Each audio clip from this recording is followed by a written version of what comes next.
Hello knitters and friends! Welcome to the Seedling Stitch Knitting Podcast. My name is Athena and I am a knitwear designer and I work on weekends at my local yarn store called the West Coast Wools. And this is my knitting podcast where I chat everything, my knitting projects and my knitting designs and plans and yarn and that sort of stuff. This is my episode 20, and if you've been with me for a while, you might notice that I haven't been making these regular knitting podcast content for a while. My last numbered episode, episode 19, was about like 3 months ago in last year, and I've been experimenting with these different types of videos, like themed videos, like video essays, tutorials and all sorts of stuff. And just to be honest with you, like why I haven't been making these knitting podcasts, it just felt more difficult and stressful for me. And I've also mentioned in my last video that I started making Chinese language knitting podcasts. That's my native language. And those video podcasts got quite popular and I also enjoyed making them. But for my English language knitting podcast, I just feel like I've relied a lot on the editing. If you watch from episode 1, you notice that you could notice that there are more and more jumps between, the intervals, and that's where I'm not satisfied with my talk, and then I just compensate that with the editing a lot. And like usually it's like if I record for almost 2 hours and after all the editing there might be like 1 hour of footage left, so like it's not a relaxing thing anymore for me to make these video podcasts. And just to be honest with you, I kind of stopped watching other podcasters knitting podcasts for a while now. I started watching Chinese language knitting podcasts. I'm like sort of like the first person who did the Chinese language knitting podcast, because usually in the Chinese language knitting videos it's more like tutorials, and after me there are a couple of friends, Chinese knitters, who started making this type of video and enjoyed watching them. But then I found that for the English language podcast, like the more I watch them, the more I started to compare myself to them, and then I just feel a bit more stressful. Like I can never talk like them in their level of fluency in English, and I feel like they can just talk for 40 minutes non-stop without any editing and their video was fun. But for me, like I have to re-stop and say the same thing again and again until I can express what I wanted to say. And I just don't think that's a good thing for me for making these type of videos. So I decided that I'm just gonna make 2 types of video in this channel. Like one type is gonna be those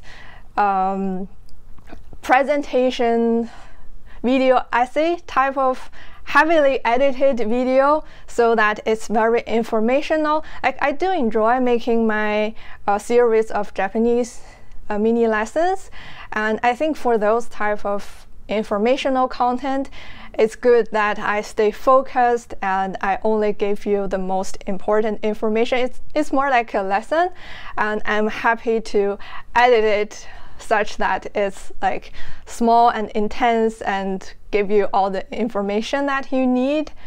But then I'll also want to make this other type, which will be this low effort content, this more relaxed knitting podcast content, that I will try as much not to compare myself with other, English speaking podcasters, and I'll try not to do any editing. If you see there are still jumps in these videos, it might be because like my old habit got back, that I still got unsatisfied with myself and then still had to cut cut off some things where I, made grammar mistakes or anything. But I've seen some of the comments from you that you found my English grammar mistakes to be funny. So I will keep those, and I guess you can still understand what I'm saying, even with all the mistakes that I made. And it's more about the knitting that you want to see. It's not like you are learning the English language from here. So I guess this will be the way I'm making this type of knitting podcast content.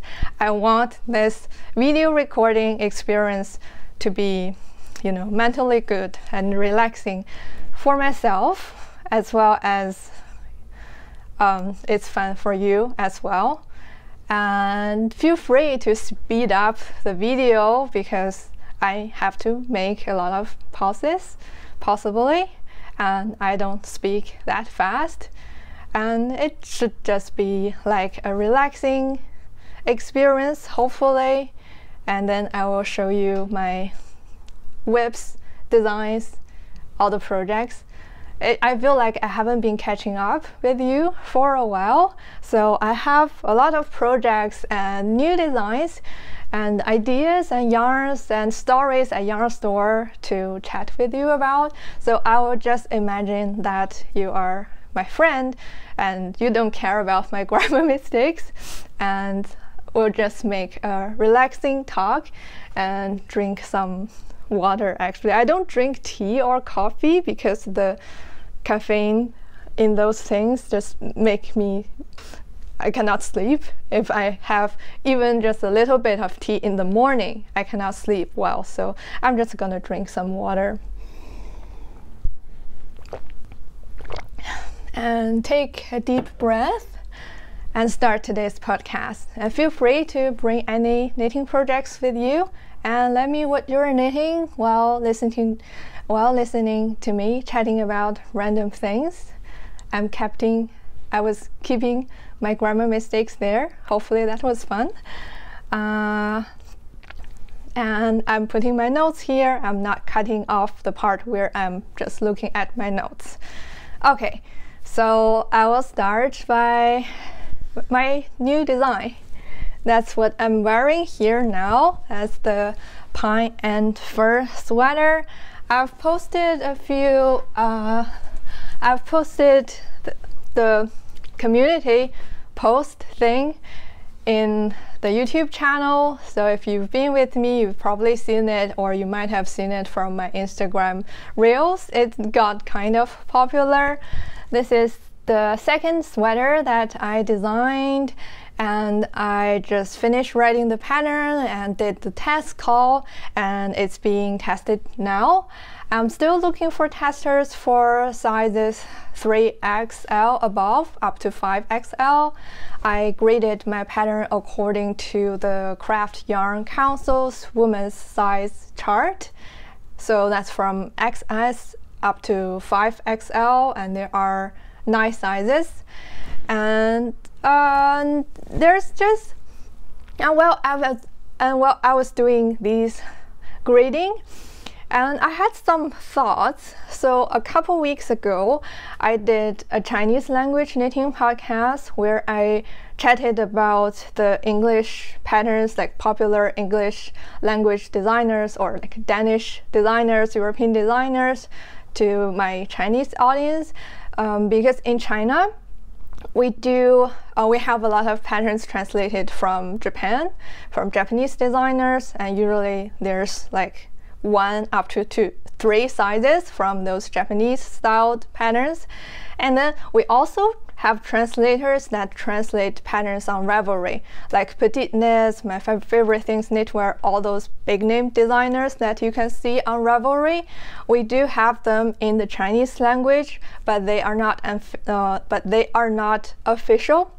Usually these translators would just translate them into Chinese, and then they rename all the designs by themselves, and then they sell the Chinese translation at their own store without getting any permission from like Petite Knit, the original designers. And that's not a good thing. but I'm not like petite knit lawyer, and I don't know how I can. I don't know if petite knit is aware of this or if she cares about this. But I don't think it's my job that I should tell petite knit this. But on the other hand, I also want the Chinese knitting community to be aware of these designers, that their original designs got parroted basically by these translators. And at least I want these Chinese knitters to know that they are the original designers that they should have honored. And honestly, the Chinese audience is not easy for them to use Ravelry or to use PayPal. These things are not very convenient to use. So at least by these illegal translations, at least they are exposed to the good designs on the Western knitting community. So that's a good thing. But I also want them to at least know the names of the designer. So I made an episode just like chatting about all these, chatting about petite knit and all these famous designers. And I chatted about like how recently among the Western knitting community that we have a focus on the size inclusivity. That like before, when some of the designers only grade their patterns up to like 2XL, and then there's like a protest among all the knitters, or at least a lot of knitting podcasters that I've seen, that they don't want to knit a designer that doesn't grade their pattern up to 5XL, for example.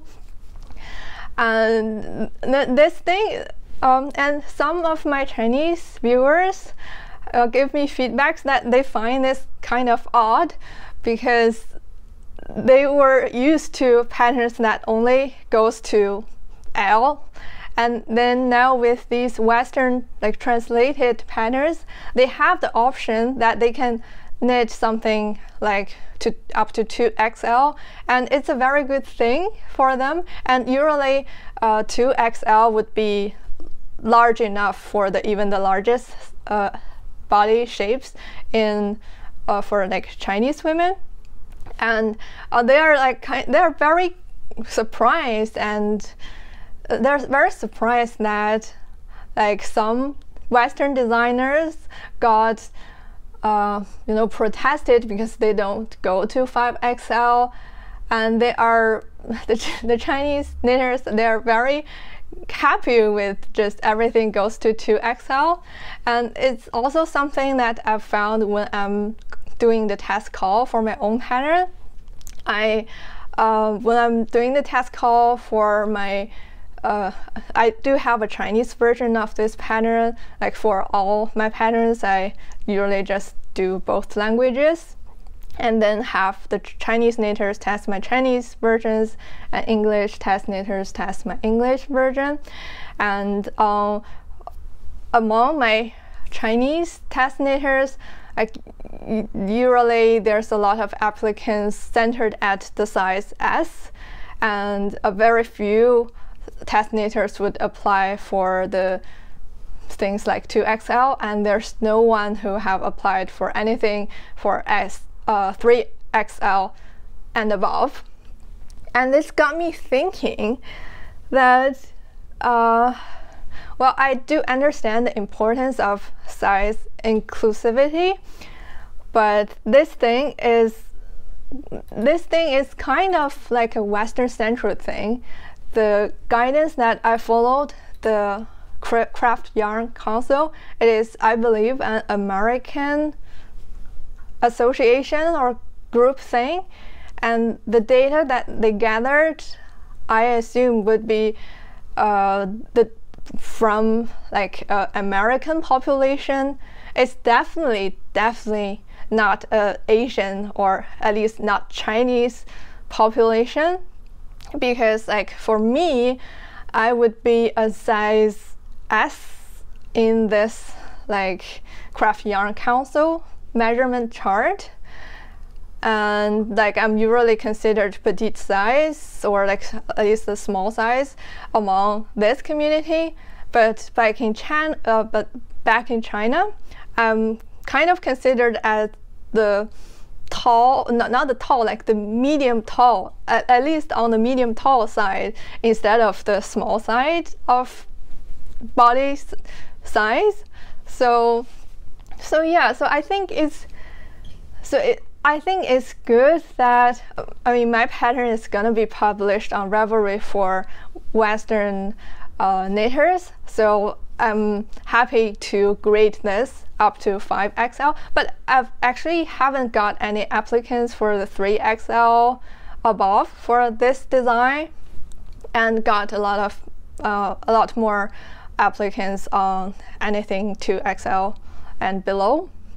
And I'm not sure, like a lot of arguments made by those people who's looking for size inclusivity, they have this like bell-shaped distribution curve, and they say that a lot of body sizes are centered at the size L, and then you have this and then you have like a few more people from maybe size I think the bell-shaped curve that they argued was that it's centered around XL, and then a lot of people are around the size maybe L to 2XL, so we should grade the patterns to like heavily on the larger size. But on the other hand, if we are looking at the, let's say, my Asian knitter community, it's definitely not true. I would argue that among the Chinese women body size, it's probably centered around the size S, according to the Craft Yarn Council. And there are many people that could knit my size XS, especially if they want a more fitted garment. And I've had a lot of Chinese knitters talking to me that they find, for example, my favorite thing's Knitwear's design. She's really targeting at those oversized designs, and even if they knit the size XS for themselves, it would still be huge. So when we're talking about size inclusivity, it's not all about everything goes to as large as they can. It's also about the smaller sizes. Like even if we are looking for an oversized effect, and for size XS, it should still be a reasonable oversize for those especially Asian women who actually have the size XS body. It's not gonna be like according to their words, it would be like stolen their dad's sweater and wearing for themselves. So just a little bit of the deviation from my knitting podcast contents, because I did have some thoughts on the size inclusivity that I'd like to share. And apart from that, I designed this cable sweater. It's a lot of cabling. Last year I've been focusing on color work a lot. I designed my Harbin sweater, which is a color work yoke, and I've knitted other color work barrel designs. And this year I'd like to do a bit more cabling, and this is the beginning of the cabling. And I've included quite a lot of cables, and my test knitters say that after knitting my design, they will be immune to knitting any type of cables, because I do have, this is a twisted rib cable that's quite, 3D. And then I have these cable that signifies the pine tree, and then another cable that signifies the fir tree, and I have 2x1 cables, 4x2 cables. I have 3-stitch cable up to 6-stitch cables, and I also have those bubbles for the pine cone. So it's a lot of fun. It's a lot of fun, but it's only on the yoke, and after the yoke, it's a top-down construction. So after the yoke, everything will be stuck in it, and then it's just very fast and a relaxing experience. So yeah, hopefully that will be fun. The test knitting will go for about 3 months because it's gonna be spring and summer, and I don't want to release this pattern in summer, and I won't make it to release it in the spring still. So I'll just give enough time for my test knitters, and then I can release it maybe early fall this year. So we'll see. Let me know what you think of my sweater. I think I've showed part of the sweater in my last video, in the 2023 plan video. So I won't talk too much about the yarn and stuff. So here it is, and I think I can go on to my next project. I'll talk about some of the finished objects that I have. Since last video, I finished my first crocheted amigurumi type of toy. His name is Horatio, and he is a polar bear. He is a musician, and he is a gourmet who travels around the world. The story is from the designer. I follow this book, Pick Up Hole 3, and I think this is a fairly popular book among the crocheters, and I'm just knitting this feature version. I think I've mostly followed the pattern, except that I have this little modification. In the original pattern, it is a separated bear and then a trousers, but then I just added this little hole on the trousers so that the tail of the polar bear can show like this. It's very simple. It's just I do 2 slip stitch along here, and then on the next round I do 2 chain stitches so that there is a little hole along here, and then I can grab the little tail from Horatio, and he is so cute. He is so cute. In some ways he kind of looks like an alpaca. I think that's because the way I sew his nose to the body is not perfect. It's probably a little bit too squeezed and make the nose too tall, so that he looks a little bit like an alpaca, which is cool. Like alpaca polar bear. Alpaca polar bear. What? It's cute. It's cute. And that's Horatio. I finished quite a while ago, and it's a really good book. And after finishing this, I'm planning to make a lot more toys from the book. I have a friend, Yuran. She appeared on my episode 13. She's getting married next month, and I'm giving her some marriage gift, and I'm going to make the rabbit for her and the little penguin for her partner, because that's their spirit animal. Yeah, that the animal, they picked the animals, and they also picked the color of the yarn that I'm gonna use. I ordered these yarn are the milk cotton yarn from China, so it's like a cotton acrylic yarn. It's very smooth. It's very good for crocheting, and it also has a nice feel. It's not too rigid like the pure cotton. So I highly enjoyed crocheting with this yarn for these amigurumi toys. So I ordered those yarn from China, and it's gonna arrive in 2 months, hopefully. So I'll start crocheting. So she's okay with not having the gift until end of the year. But I'm gonna make these two.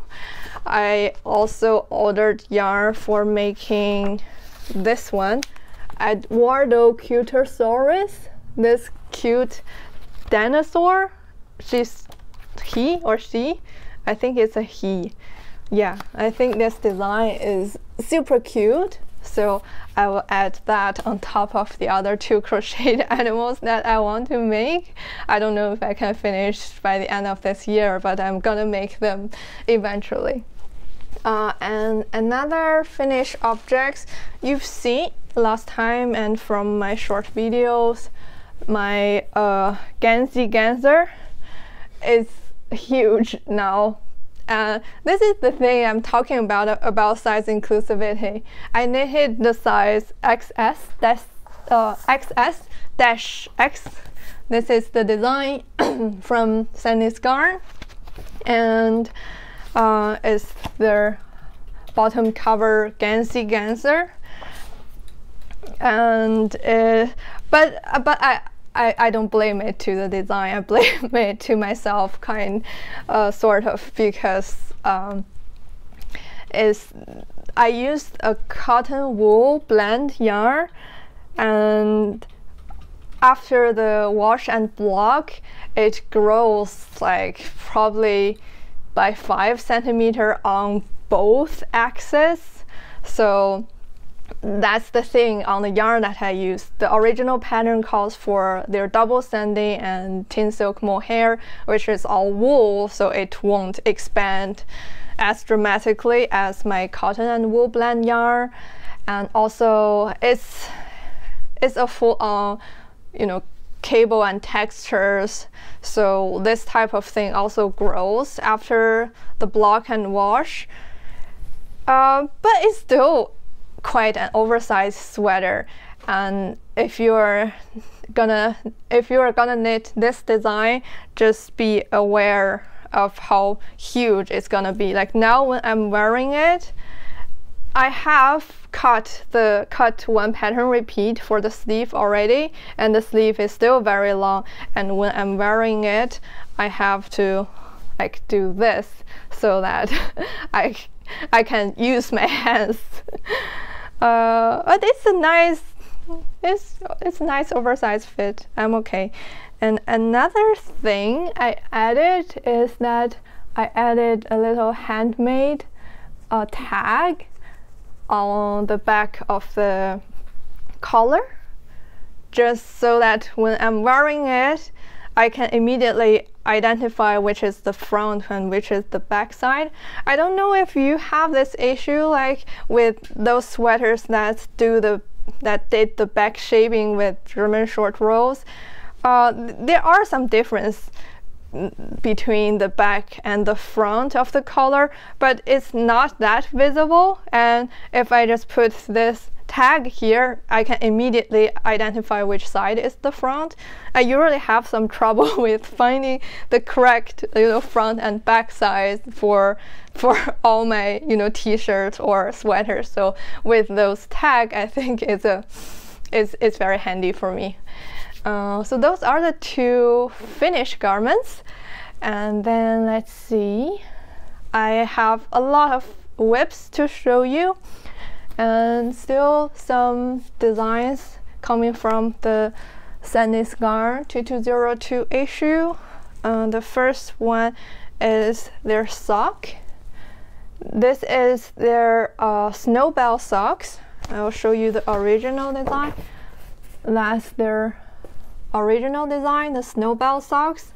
It's a lace sock with a ruffle, and it's knitted from toe up, and the lace pattern is like this, and I think it's supposed to look like the snowbells, and I've chosen this white color yarn so that it looks more like the snowbell flower.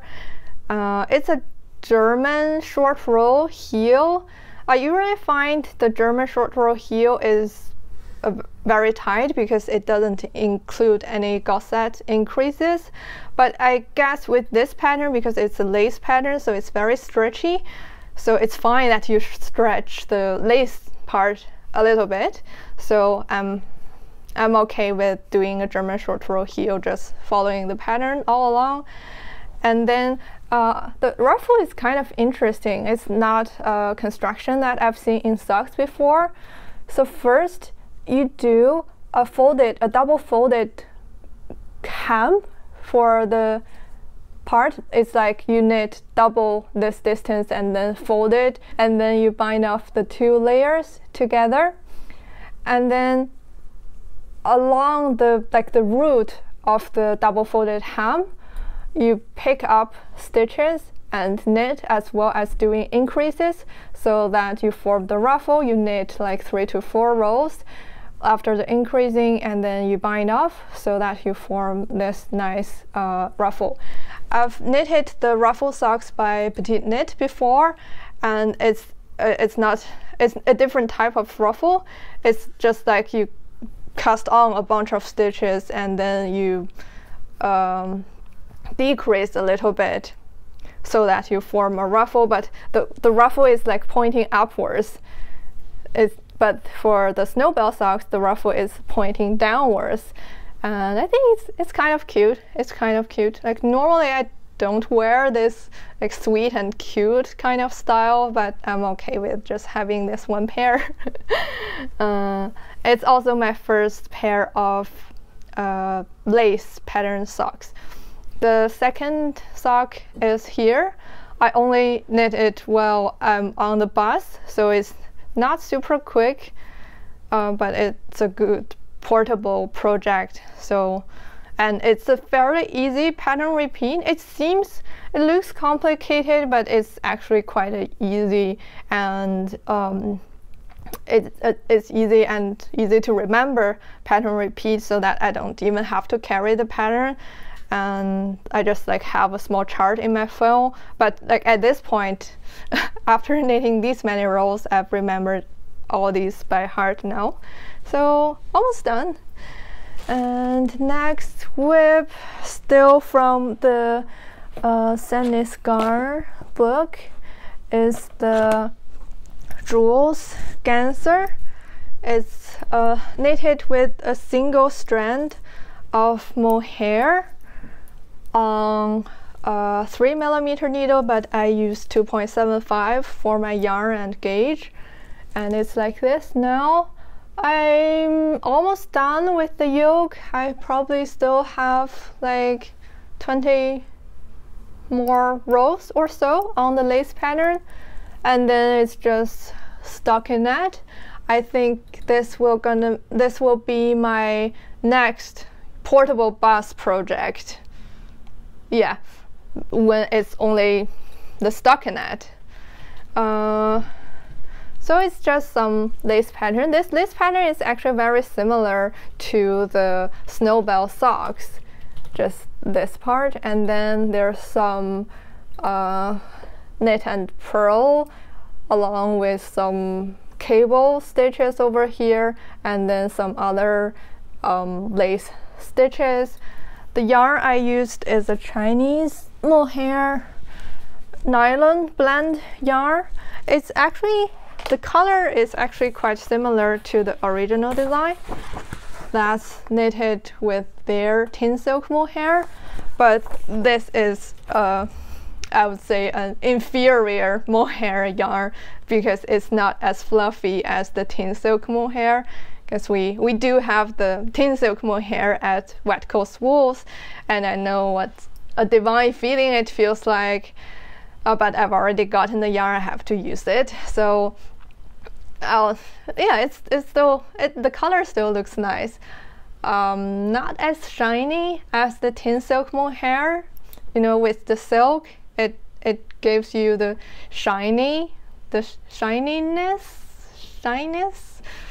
Anyway, and then this one is just like more of a solid matte single color, but it still looks nice. It still looks nice. I don't know if I got to finish it by the spring because I've been focusing on something else. That's my next design. Be ready. My next design is this. almost done. It's just the hem part that I need to finish. This will be my third full garment design. This is a spring/summer t-shirt. The name is I'm not 100% sure yet, but I think I'm gonna call this Vine Tee, because this is a top-down raglan construction, and this raglan is a vine stitch. I invented this vine stitch, and this raglan runs from the top of the collar and goes all the way to the bottom, and I'm gonna do a split hem with some decreases here so that the vine will like flow this way, and with the deep split hem the vine will like just like flow like regular vines. And also just below the underarm stitches there are more vines. There are just more vines. There are like 2 columns of vines on each side, so together 4 vines on this side and another 4 strings of vines on the other side, and the vine will go through the the bottom of the hem as well. You can see some consistency with my design here is that I like my pattern to go through my collar, like on my pine and fur sweater design. I have this like twisted rib pattern that goes through the collar until to the major part of the design. I think I like this little details, this little continuity in my design that I don't usually see in other designs. Like most designs are like there are some pattern on the yoke or whichever like main part of the body, and then the collar is just double folded rib, double rib, single rib, a plain working collar. But what I want is that I want some continuity in my pattern. I think it's probably from my mathematical training or whatever. Whenever you have continuity in a function, it's usually good. And anyway, and that's my Vine t-shirt. And if you live in Vancouver, you might have noticed I'm kind of starting to name my sweater around the streets. In Vancouver, a bunch of streets are named after these Pacific trees or plants. We have oak, we have balsam, pine and street, fir street, vine street, and these all those northern region trees. You can imagine there are probably a street in Vancouver, and these streets don't look at the map, because if you look at the map too much, you can probably figure out where I live. And I've had a couple of viewers who know where I live just based on all these random information that I've given on my podcast. Don't find where I live. I'm kind of naming, getting inspirations for my knitwear design just based on names of Vancouver streets, and it's cool. I like these northern, evergreen trees, or all these sort of trees. So it's a good thing. And I did the Vine t-shirt. I did a double folded hem.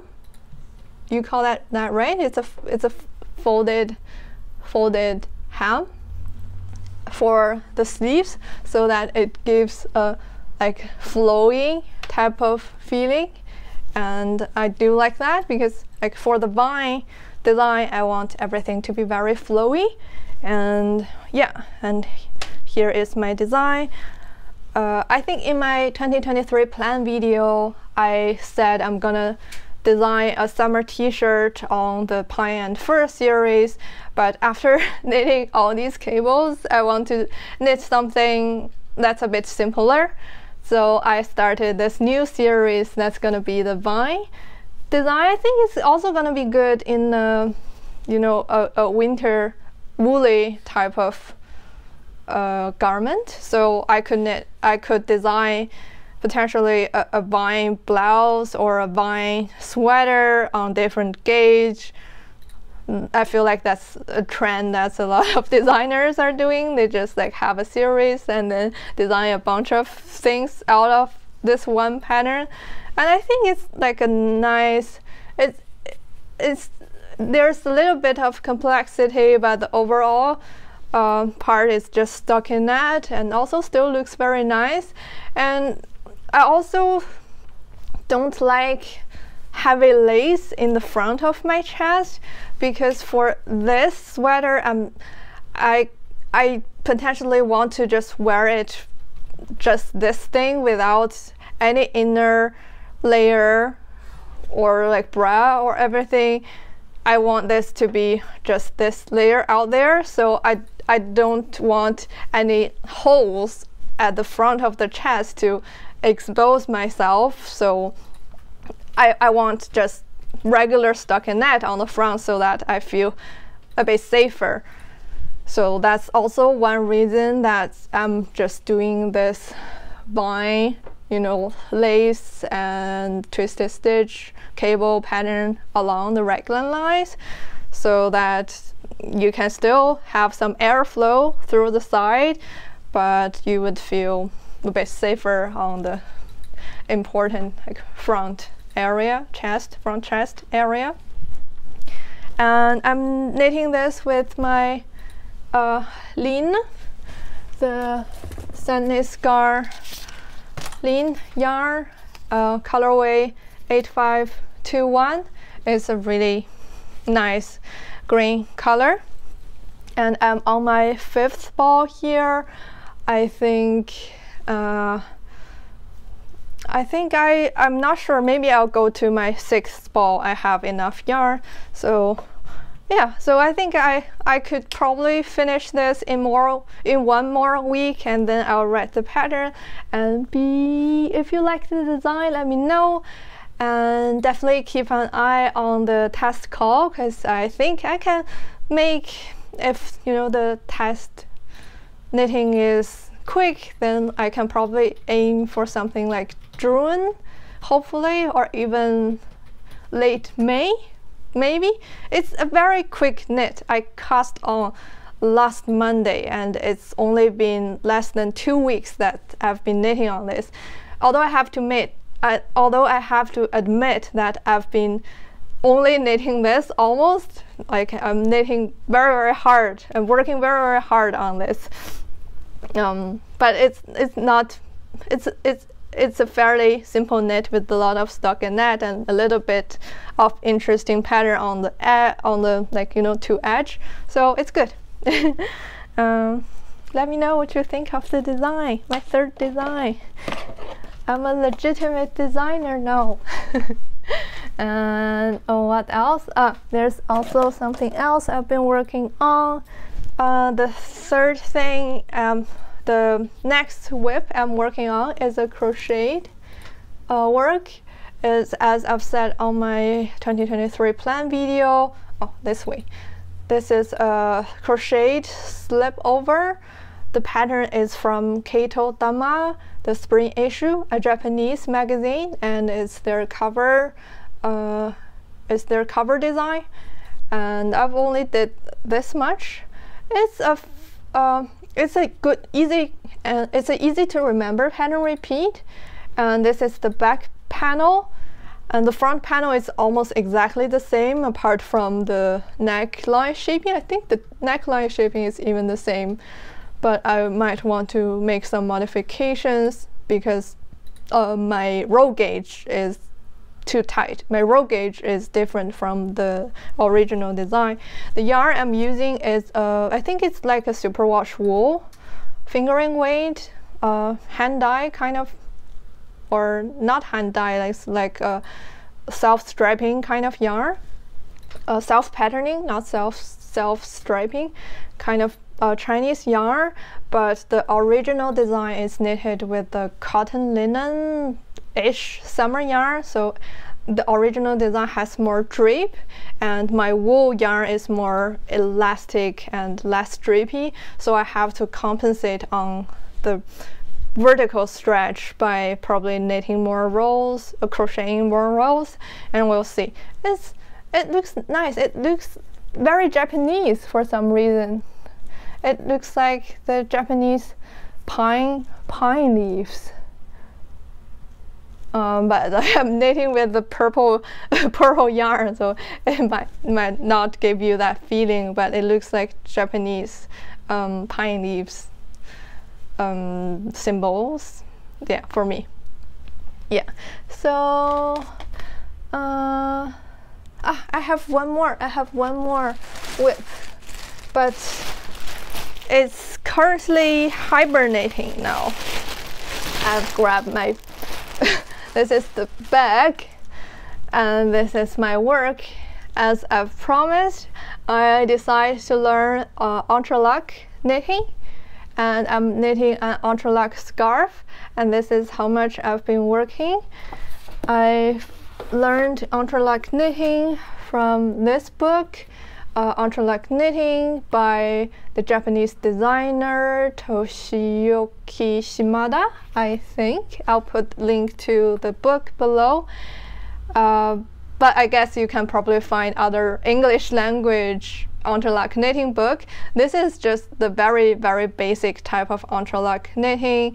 And yeah, I'm knitting the cover version, but this cover design is knitted on very thin needles and Shetland, Jamison's Shetland yarn. But here I used 4.5mm needle and worsted, or I think Aran weight yarn, so it's a bit wider.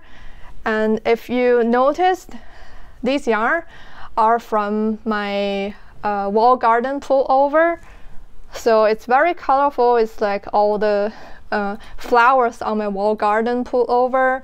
So I have a lot of leftover yarn from my wall garden pullover, so I'm now just assembling them.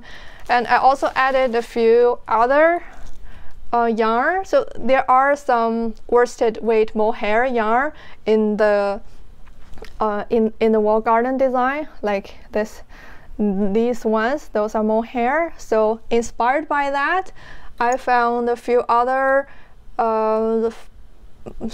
leftover mohair yarns that I just have no use of them for, and then put 3 or 4 strands of them together. Like this pink yarn is from my grandma. If you're new here, when my grandma started to when I started to knit, my grandma, who was also a knitter but stopped knitting, and she's very happy, and then she sent all her stashed yarn to me, including a bunch of random colored yarns in different amounts.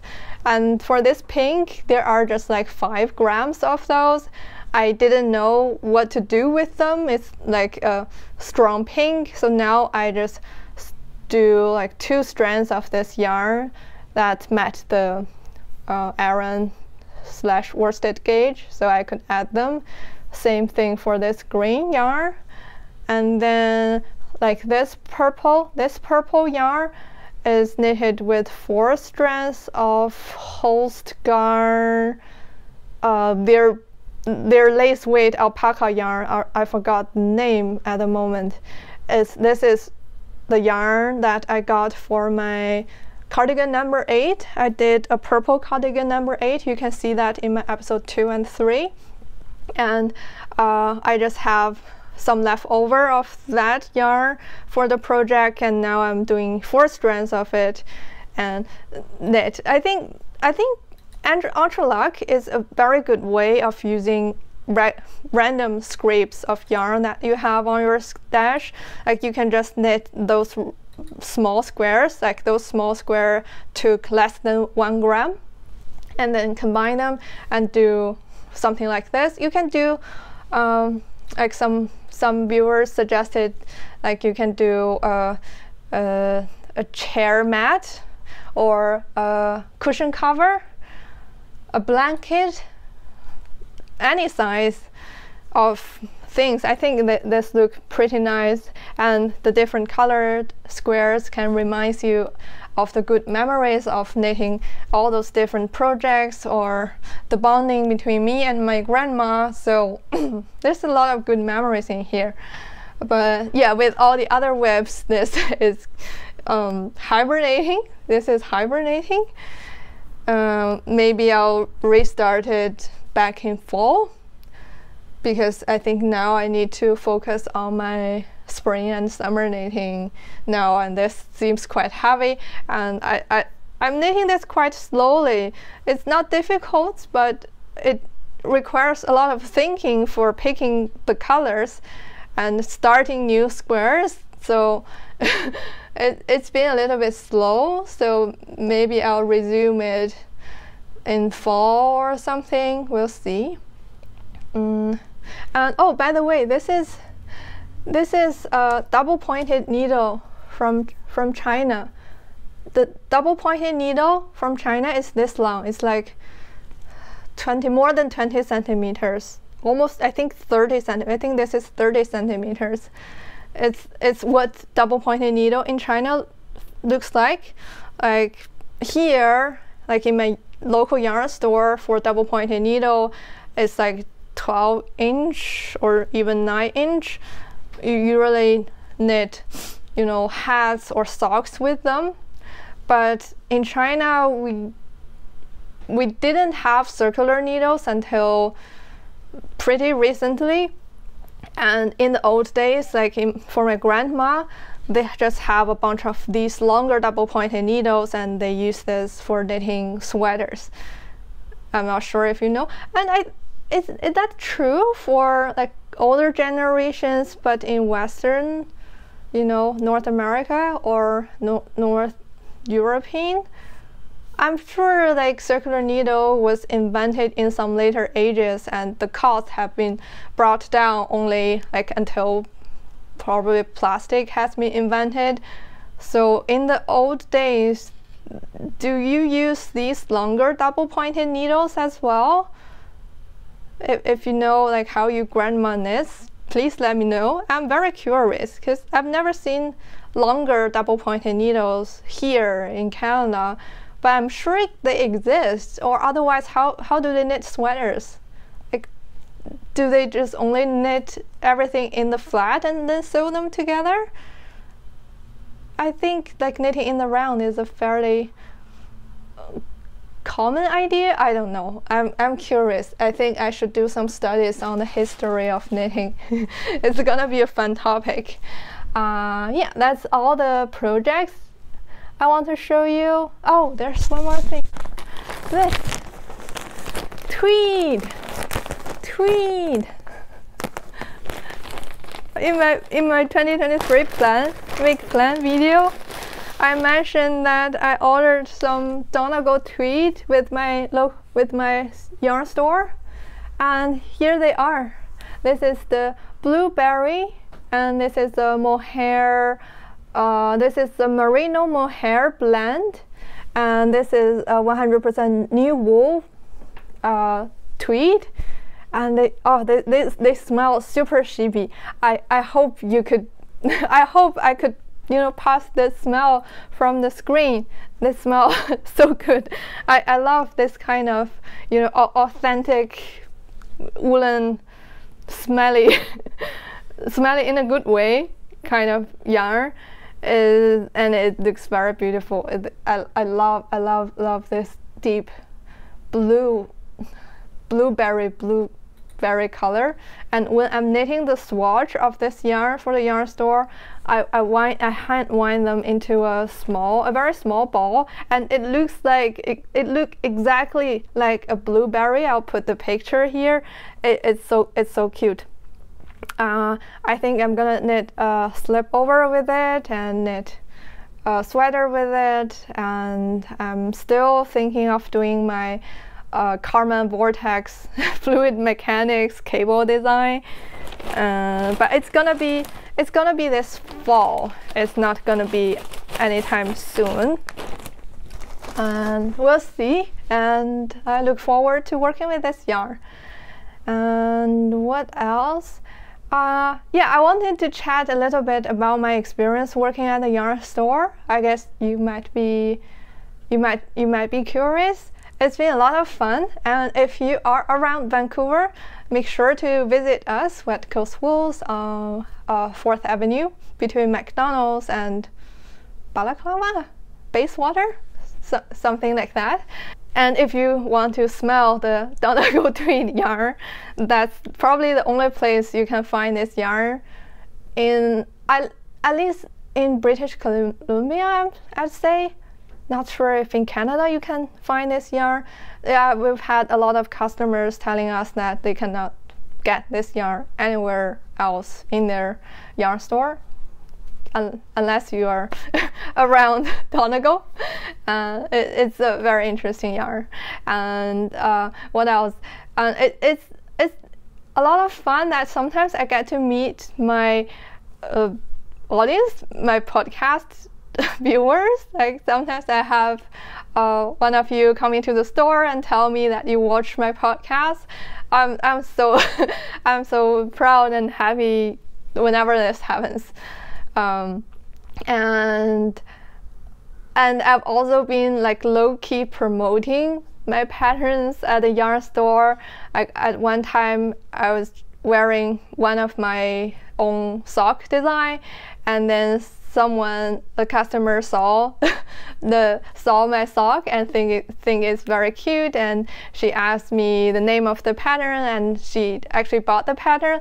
And a couple weeks later, she called, and I happened to answer the phone call, and she asked for some pattern support. And it's great that you rarely get a designer on the phone to actually give you support on the pattern, so it's kind of fun. And then later she came to the shop, and then we actually chatted on some difficult techniques, not difficult, like some techniques on the pattern, and like what needles would be good, some recommendations and all that. And it's very nice that I get to connect to the knitting community in a deeper way, and I learned more like what customers are, what knitters are interested in, what yarn they're interested in, and what kind of designs that they like. And it helps me, develop my design and my patterns, select my yarns. It's just like, it's great that I can get these random kind of knitting related experiences through working at the yarn store. So yeah, so that's sort of my life now. I'm like making these designs and podcasts on weekdays, and then I work at yarn store on weekends. That's also part of the reason that I stopped watching knitting podcasts, because there's too much knitting going on. And when I'm knitting, I'm like watching TV shows, I listen to audiobooks or like podcasts about other things, just so that I don't just live in this small world of knitting, because I still want to I want to have a wide understanding of everything that's going on in the world. I don't want to confine myself with just knitting, although knitting is really good and it's my passion, but there should be something else, and I should learn something new. And I think like every new thing that I learn could still eventually help me with designing knitting patterns in a more creative way. So yeah, so that's my life now. Yeah, that's everything I want to say for this episode. I hope you have enjoyed this little talk. Please let me know what you think of this new, no editing, raw knitting podcast format. Yeah, and if you like this, I could stick to it. Or if you like more informational video essays on knitting culture, Japanese knitting, that sort of thing. I guess I'll keep making both, because I think just based on my academic training for 5 years, I do enjoy a well-structured kind of content as well. But this relaxing chat, I'm also enjoying this, so it's been good. Thank you for watching, and if you haven't, please subscribe, comment, give me a big like, and if you like my content, you can share this to your other knitter friends. And I have a Ko-fi page if you like to support me financially, because like as a designer who's developing but haven't published a lot, I don't have a lot of income. And if you could support me through just by buying me a coffee, and I highly appreciate that. Thank you. You could buy me a coffee, you could become a monthly supporting member, and I also provide translation service for your private owned Japanese patterns, because like some of you have found my channel through my Japanese knitting mini lesson series, so I could help you those if you have some Japanese pattern that you'd like me to just like help you translate some local part, or and answer some of your questions on the patterns.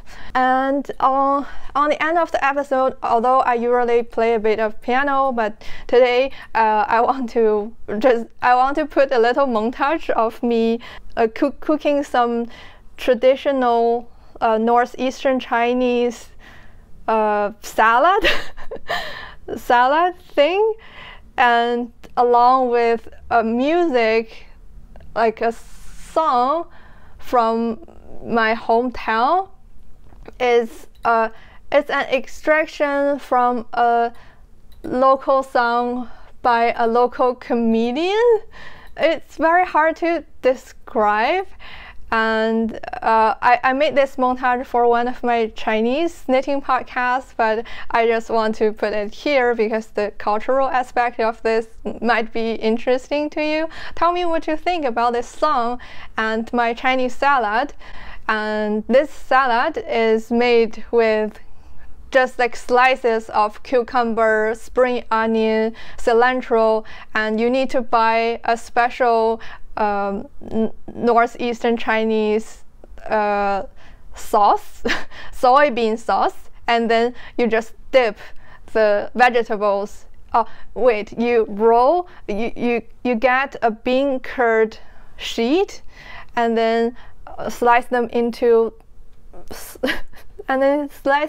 squares, and then you roll the vegetables inside this bean curd sheet, and then you dip everything into this soybean sauce, and it's very simple to make. It tastes really good. I hope this is fun for you. You can get this type of sauce in I think in Chinese supermarket like TNT here in Canada.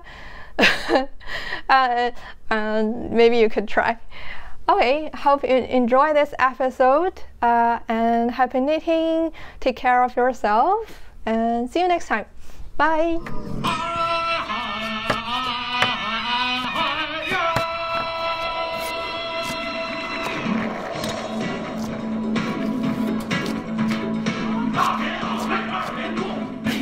Jag brukar ha den lågkjör. 放点黄瓜丝儿，放点葱丝儿，放点西红柿丝儿，然后给它卷起来，蘸上我们这个东北的香芹酱，然后就可以吃了。